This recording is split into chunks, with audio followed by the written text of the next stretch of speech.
Shabbat Shalom to all of you. It's a pleasure to be with you here in Melbourne, Australia, so far away from the world in which I live and what we are currently experiencing. So I think it might be right for me actually to say a few words about what we're experiencing. Not the things that you read in the newspapers and hear on the news, because I know you are very well informed about what's happening in Israel, but a little bit about what it feels on the ground.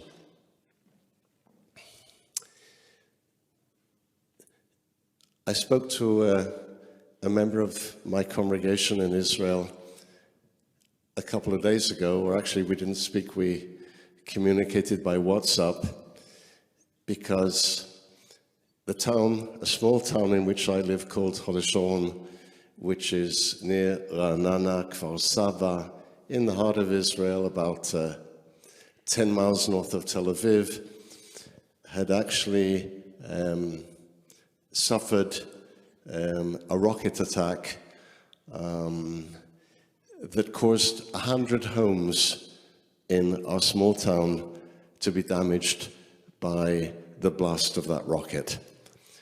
And a member of my congregation, who actually is treasurer of the community, sent me several photos of his home, showing me all of the glass on the floor as a result of the windows that had been shattered in his home as a result of that blast.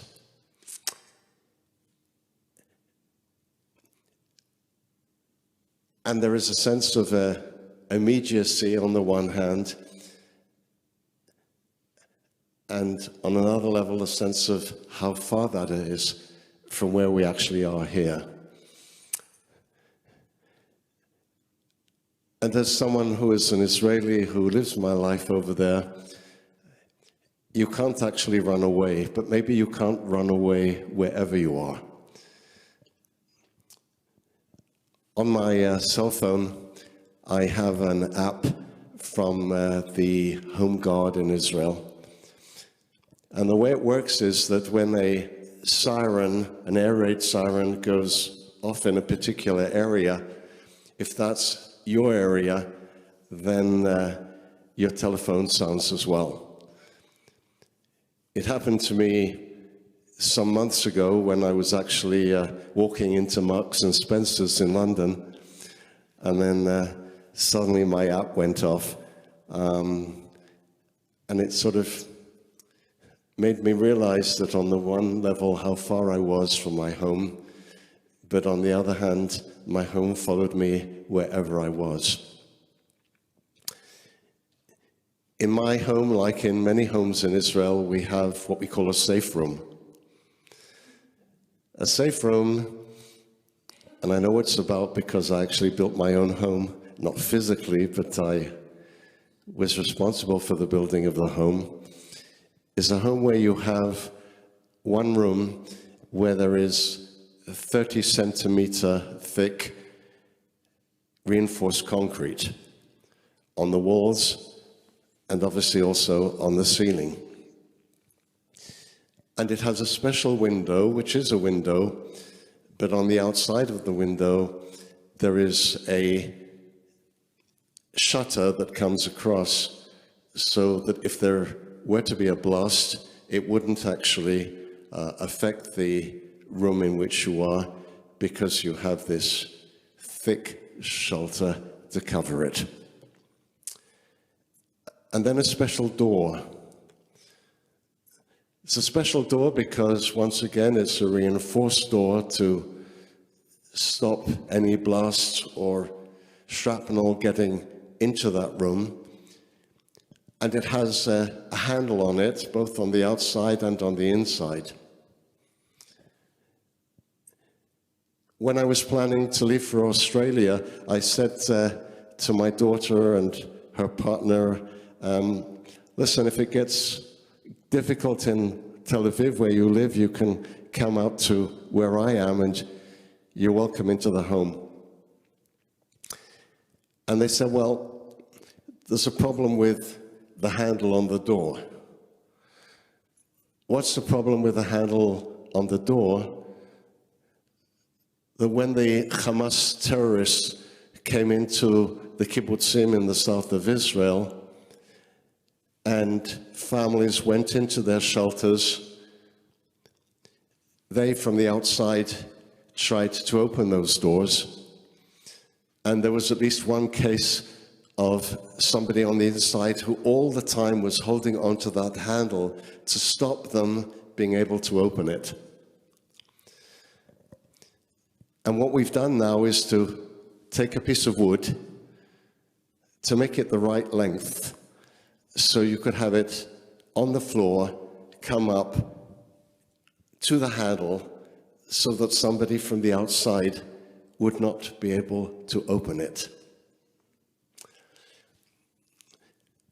That is the reality in which we live, and certain things have taken on an additional meaning in our prayers at the High Holidays that they didn't quite have for me before. The word Shuvah, which is in the Avinu Malkeinu, being taken captive, has taken on an additional meaning.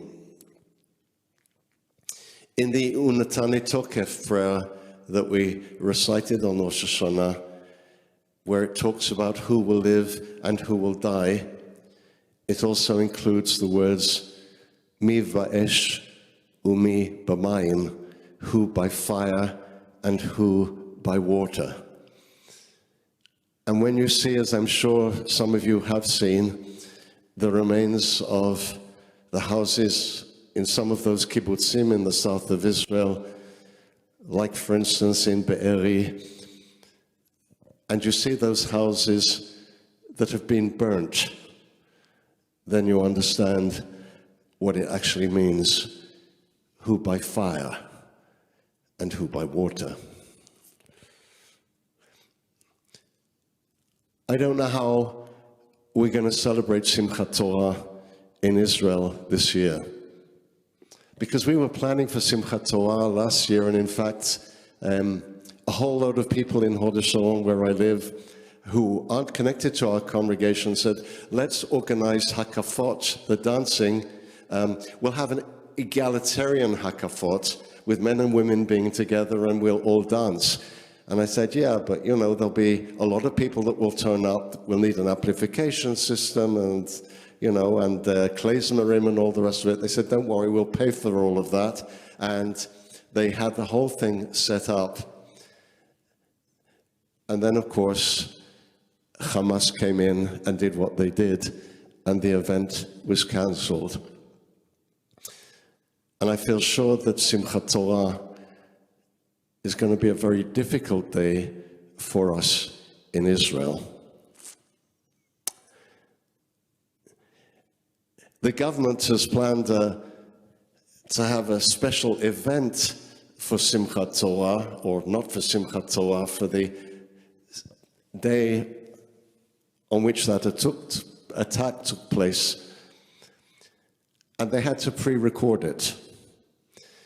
They had to pre-record it because they knew very well that if it was live, there would be huge protests of people against the government